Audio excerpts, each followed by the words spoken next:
Her laughter is something that will forever linger in my memory. The laugh that once made my heart race when we were young was no longer the sweet, melodic sound I used to adore. As she walked through the front door after her business trip, this laughter was different, sharp, careless. "Hello, sweetie," Sarah greeted in a breezy, detached tone, as though she'd been somewhere other than a mundane conference.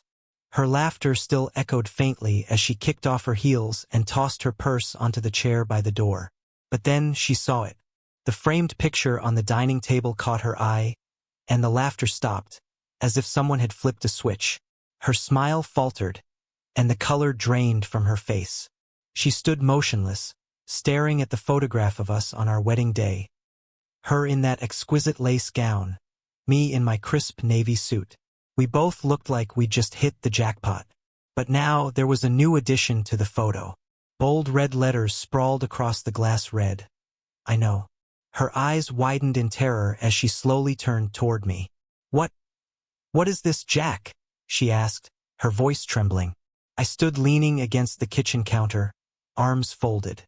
"Why don't you tell me, Sarah?" I said coldly. She opened her mouth, but no words came out. Her mind was scrambling, trying to calculate how much I knew, what I knew, and how I might have found out. "Jack, I don't know what you mean," she stammered, the confidence in her voice cracking like brittle glass. I let out a bitter laugh, one so harsh that it startled even me. "Please, don't insult my intelligence," I replied. "For months you've been lying to me. Business trips, late nights at the office, a sudden enthusiasm for the gym. Did you think I wouldn't notice?" I pointed to the picture, then picked up my phone, swiping through a string of images. Each one told a damning story. Sarah and her business partner, Mark, holding hands at a seaside resort, sharing a kiss under a cabana, laughing together over drinks at a bar. Her face crumpled as I confronted her. "I can explain, Jack," she began weakly. I slammed the phone down on the counter, my temper finally boiling over. "Oh, can you? Can you explain how you've been sneaking around with Mark while I've been working late to pay for your yoga classes and spa retreats? Tell me, Sarah, are you sorry for what you did? Or just sorry you got caught?" My voice rose with every word until I was shouting, my frustration spilling out in waves. She stepped toward me, hands outstretched, as though an embrace might somehow make it all better. "Jack, please let me explain. It's not what it looks like." "Stop," I interrupted, raising my hand to silence her. "Don't. Just don't." I took a deep breath, trying to steady myself. "For 2 months, I've been gathering every shred of evidence I could find. Do you know why?" She stood frozen, lips trembling, unable to respond. "Because I wanted to be absolutely sure. I needed to know I wasn't imagining things, that I wasn't losing my mind. And now that I know the truth, I've made some decisions." Tears streamed down her face, but I felt no sympathy. Not after what she'd done. "I've already filed for divorce," I said calmly. "My lawyer has the papers, and you'll receive them tomorrow. I'd suggest you revisit the prenuptial agreement you signed. You're not getting much." Her expression crumbled even further at the mention of the prenup. Ironclad, designed to protect my family's business. She'd leave with exactly what she'd brought into the marriage, nothing more. "You don't have to do this, Jack," she pleaded in a whisper. I ignored her. "Second, I've already informed Mark's wife." The words struck her like a physical blow. She opened her mouth to protest, but no sound came out. "Oh, don't worry," I added, my voice dripping with sarcasm. She was very understanding. In fact, she shared a few of her own photos with me.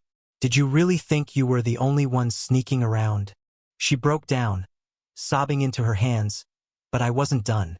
I pulled a folder from the drawer and slammed it onto the table. "This contains everything: texts, photos, receipts. If you try to fight me on this divorce, I'll send it all to your company's HR department. Let's see how they handle 2 senior managers having an affair on the company's dime." Her shoulders shook as she crumpled into a chair, head in her hands. "I made a mistake, Jack. Please. I love you." I laughed. A hollow, empty sound. "Love? Is that what you call this? You don't love me, Sarah. You love the life I built for you, the comfort, the security, but you didn't respect me. You threw it all away for what? A cheap thrill. Her sobs grew louder, but I felt only a strange sense of relief, like a heavy weight had been lifted off my chest. I'm staying at a hotel for the next few days, I said, grabbing my keys. By the end of the week, the movers will be here to pack your things. You need to be out of this house. Her tear-streaked face lifted toward me, a mask of desperation. Please, Jack, we can fix this. We can go to counseling. I shook my head. Some things can't be fixed, Sarah. I paused at the door, hand on the handle. Oh, and I canceled the credit card for that new purse you bought on your business trip. Good luck explaining that one. Without another word, I walked out, her cries echoing behind me. As I drove away, I felt a whirlwind of emotions. Anger, betrayal, sorrow. But beneath it all, there was something else. Freedom. The next morning, I woke up to a text from Mark's wife. Asterisk, thank you for telling me. I'm leaving him too. We deserve better, asterisk. She was right. We did. As I looked out at the rising sun, I realized that the end of my marriage wasn't the end of my life. It was the beginning of something new, something better. And for the first time in months, I felt hopeful.